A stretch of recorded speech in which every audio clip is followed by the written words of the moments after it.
Okay, guys, hi. This is the last set of slides from this chapter 3. So what are we talking about here? CRM, customer relationship management, right? So fundamentally, we now have information systems, right, that can allow us better understand and better tailor to the needs or to the demand of our clients. So literally, we can, I'll go through the steps in a second, but literally software. People talk about loyalty cards, but what we have done is to build a database of our individual clients and exactly what they need and when they'll need it. And so in that regard, we can then tailor extra products or new products for them. So it means that we will do after service better, there is loyalty, they are satisfied, we've got the support going on because they'll be feeding back on what exactly it is they want. We'll be able to market to them, tell them what new products, we can look at improvement, there's reliability. So it's critical, isn't it, for in terms of if you're trying to just run a business, that you have some stable, regular clients and that you retain your clients. And so, this is really kind of market analysis ultimately. So your initial step really in terms of market analysis is to identify what market segment you intend on focusing on, right? Or what market segment feeds or works with your product. So whatever you're doing surveys, you're going out there to understand who exactly is buying your product. And what you don't want to do is spend too much money, not being able to identify if you like, whatever the needs are of that customer. So the whole idea is to ensure the right customers are targeted. And then, of course, to get new companies, customers must remember that this whole process of getting the customer is critical.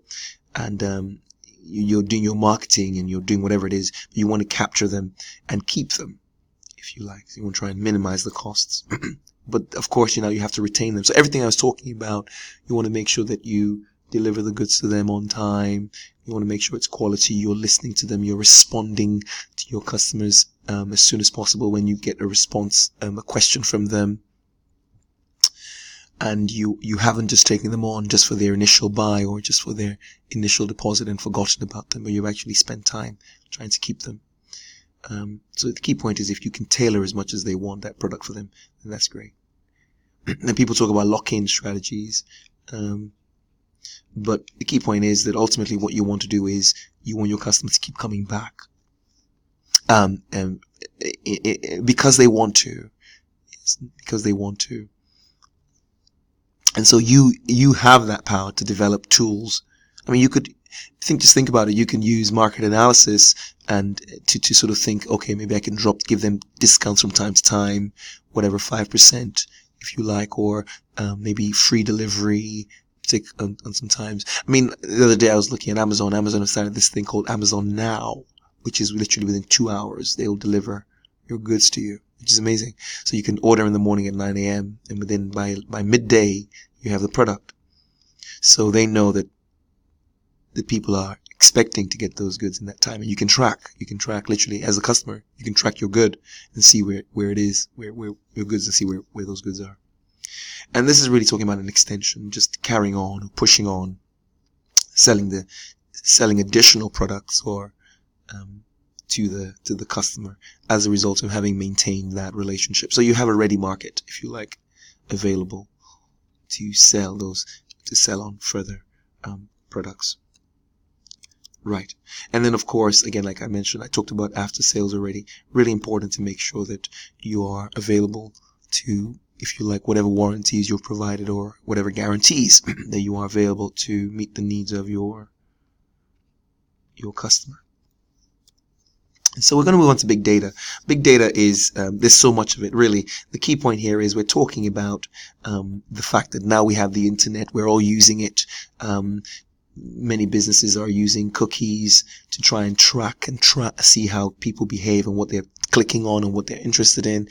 There was a rumor, I'm sure it's a rumor, about how news channels were trying to will try and you could almost set, you can, of course, would naturally put the settings in place for what news you listened to, which I maybe find a bit disturbing because you want to hear all the news so you can make good judgment. But the key point here is there's a lot of data out there. So the argument here has to be, what do we do with all this data? There are billions of people on Earth on the internet, as you can imagine. So it talks about what are the big V's of data. These are the 3 V's in your syllabus: volume, variety, and velocity. I mean, your book also talks about something called veracity. To what extent can we trust this data?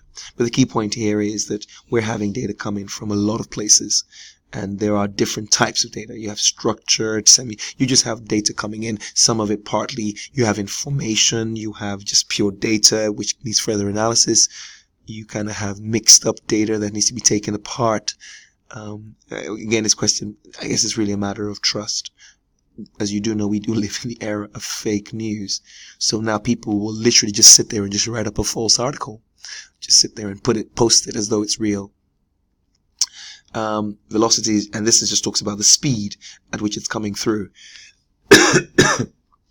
Now, this is not on your syllabus, but there are 2 other issues here. It talks about, if you like, the way data can be used and formatted, and also the value of data. So these are your classic characteristics of data. These are some uses. I mean, there's a lot. I've always been really excited about this idea of traffic flow monitoring and satellite imagery. There's really so much. We're talking in music, if you like, streaming, if you like, GPS tracking, financial market data. There's not just rumor, it is true that artificial intelligence now is being used because it can, if you like, almost not look into the future, but use all the information in the past with what's currently going on and make predictions about what stock to best invest in. So many uses. Of course, we talk about the social network. The key point here, these are all the applications of the internet today, based on streams. I use Waze, and on Waze, set up as a community, GPS. I think it's been bought by Google. It has been bought by Google. And then on Waze, what you would see as you're driving along is you'll see people giving you or helping you out, telling you, oh, there's a police car on the side over there. There's a pothole somewhere, and so there you go. So these are some other examples of basic uses of data: predictive analysis, of course, promotion and campaign, real-time matching, ad matching, improving customer experience. Just some random examples. Some other examples I had here I thought were interesting. This is really fraud detection. This is, you can't see this, but this is saying fraud detection, and this is saying customer segmentation. So of course we have that data and we can analyze it, and we can see who our customers are and their ages, and we can do different things, and then we can focus our products towards them. We can almost predict and offer support and understand why customers are buying the way they are. And if you like, this is almost the feeling or their thinking behind it. So big data gives us access to information that we can use.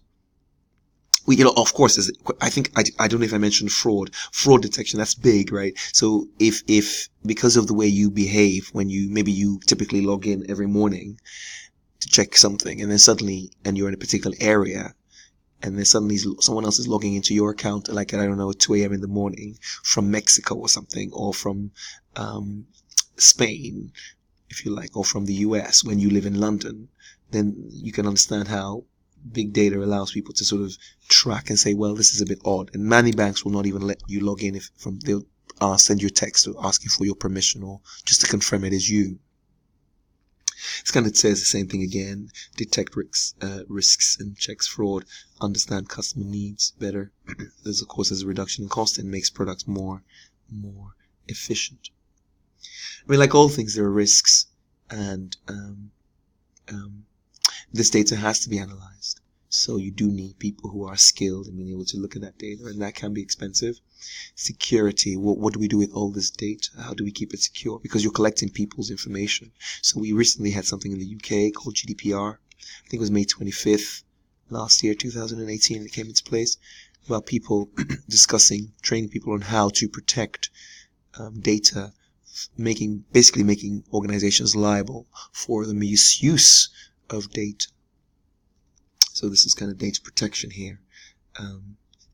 Again, there's a big argument as to who owns the data. So you put things on Facebook, and the question here is who actually owns that data. So there are a lot of challenges to do with data. Yes, again, this is just an example. So great. So that's kind of look bang on 10 minutes. So that's good. So hopefully that's been helpful. And that's the coverage of chapter 3. So now you can go on and do as many little section A and section B questions to sort of just confirm learning and knowledge.